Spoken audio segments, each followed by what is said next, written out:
देखिए, जब जहाँ तक ताल्लुक है 370-35A का, आपने देखा होगा कि कांग्रेस ने डट के इसके हक में बात की थी, चाहे वो पार्लियामेंट था चाहे राज्यसभा था। गुलाम नबी आज़ाद साहब ने उस टाइम भी बहुत ज़बरदस्त रिजल्टमेंट शो की थी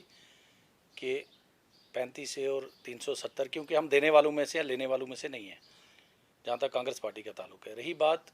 आपकी स्टेटहुड की, तो कांग्रेस ने दिल्ली के अंदर एक CWC की मीटिंग बुलाई थी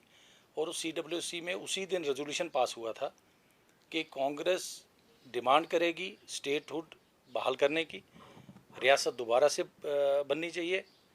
और रियासत के बनने के साथ साथ इलेक्शंस जो हैं वो तुरंत होने चाहिए और डेमोक्रेसी बहाल होनी चाहिए, गवर्नर रूल से हमको बाहर आना होगा। तो कांग्रेस स्टेटहुड को वापस लेने के लिए विद कॉन्स्टिट्यूशनल गारंटीज़ जो हैं उसके साथ गवर्नमेंट ऑफ इंडिया को बहाल करना चाहिए और इमीडिएट करना चाहिए, क्योंकि हम गवर्नर रूल हमने बहुत बार देखे हैं और गवर्नर रूल में इंतज़ामिया जो होती है वो लोगों के बीच में जा नहीं पाती है। आज खासकर मैं कश्मीर की बात करूँगा, कश्मीर के हालात उस टाइप के हैं कि आप गली कोचों में हर ऑफिसर जो है इनका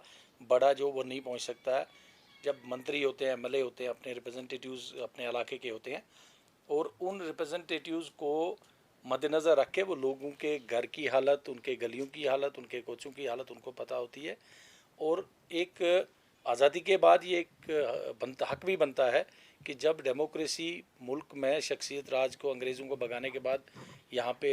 बहाल हुई थी और उस चीज़ को कायम दायम रखना वो हम लोगों का फ़र्ज़ है, पॉलिटिकल पार्टीज़ का फ़र्ज़ है, चाहे वो सत्ता की पार्टी हों या अपोजिशन पार्टीज़ हों। डेवलपमेंट की काफ़ी बात हुई उसके बाद, लेकिन हर बार लोगों को शिकायत करने का मौका दिया जाता है। एक और टोल प्लाजा लोगों के सामने रखा गया है, उसके बारे में कांग्रेस क्या कोई स्टैंड है या कोई रिप्रेजेंटेशन आपके पास आई थी टोल प्लाजा को हटाने के हवाले से? देखिए, टोल प्लाजा जितने अभी जम्मू में आपने देखा, कठुआ से लेकर और आपका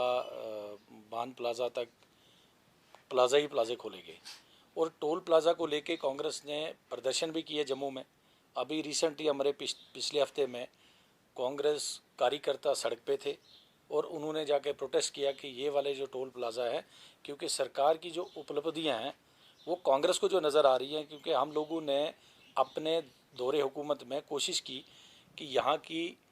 जम्मू कश्मीर रियासत की तरक्की हो, यहाँ की बेरोज़गारी को साम लिया जाए, उसको ख़त्म किया जाए। जो आज़ाद साहब ने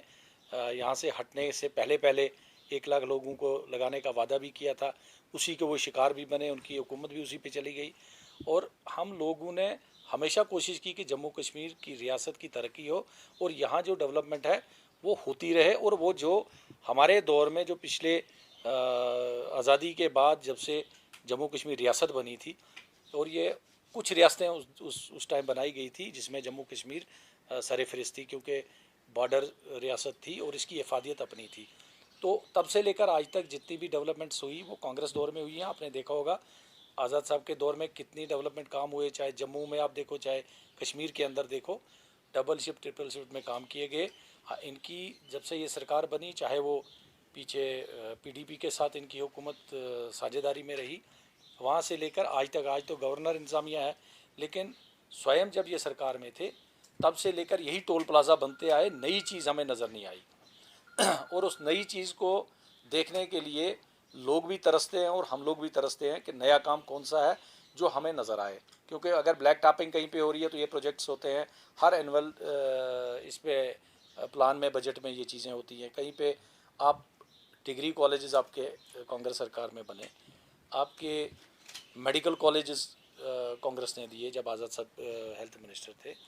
उसके बाद अब हेल्थ सेंटर्स को अपग्रेड किया गया, स्कूल्स को अपग्रेड किया गया, रोड सेक्टर को देखा गया,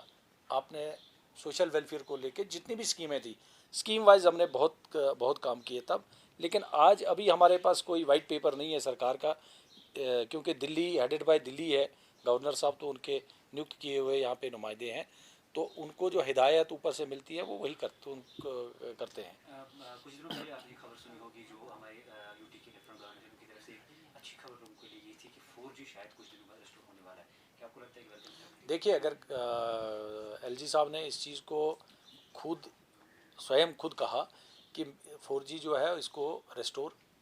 जल्दी होगा, ये तो कुदरती बात है। मैंने आपको पहले कहा कि वो यहाँ के अभी चीफ मिनिस्टर भी वही हैं, गवर्नर भी वही हैं, सब कुछ वही है, इंतज़ामिया सारे उनके हाथ में है। तो उनका